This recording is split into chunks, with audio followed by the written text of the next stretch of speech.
চার ফরজ, সমস্ত মুখ ধোয়া, দোনো হাতের কোনি সহ ধোয়া, মাথা মাসেহ করা,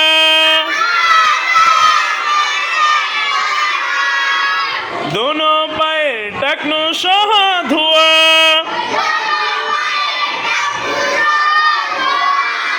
এই সবাই একসাথে বলবেন, আমি বলবো অজুতে চার ফরজ, আপনারা সবাই একসাথে বলেন অজুতে কয় ফরজ, বলেন একসাথে।